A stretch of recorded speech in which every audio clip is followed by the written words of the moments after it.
lost, destroyed, or overlooked in some manner or for some reason.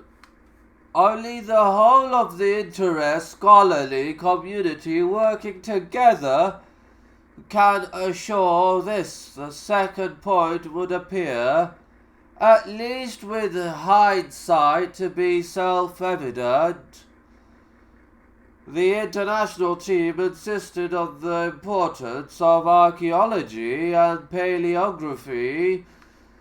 It was on the basis of their supposedly accurate archaeological and paleographical studies, as Eisenman had explained, that dates for the Qumran text had been posited and accepted, yet the texts themselves had been subject only to carbon dating tests in use at around the time of the scroll discovery tests, which were very clumsy and consumed much manuscript material, lest too much text be lost.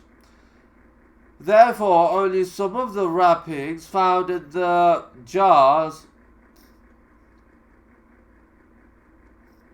had been tested. These confirmed a date of around the beginning of the Christian era.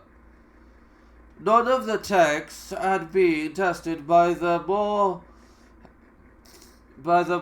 recent techniques of carbon-14 dating, even though carbon-14 dating had now been refined by the newer AMS accelerator mass spectroscopy technique.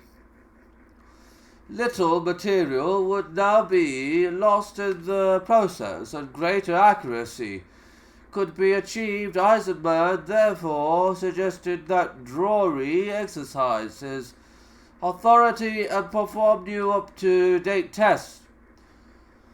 He also recommended that outsiders be brought out into the process to keep it fair. He concluded his letter with a passionate appeal: please act to release these materials to interested scholars who need them to proceed with professional research without prejudice and without distinction immediately.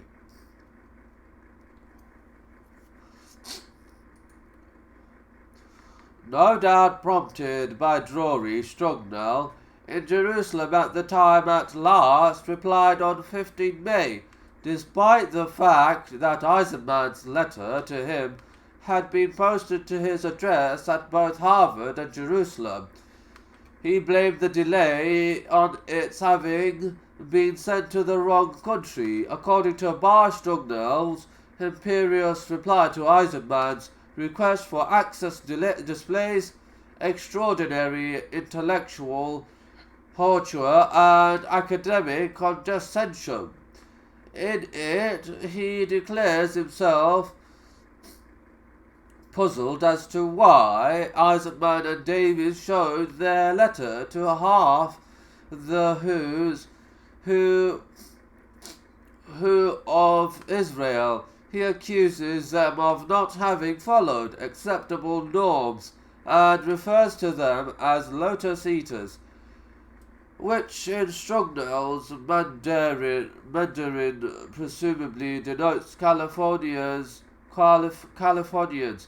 though why this term should apply to Philip Davies at Sheffield is an open question. Strugnell contrives not just to deny Eisenman's and Davies' request for access, but also to dodge each of the salient points they had raised. He advises them to take as their example the way such requests have been handled in the past and go through established channels. ignoring the fact that all such requests in the past had been denied. He also complains that the printout Eisenman and Davies had used to cite reference numbers of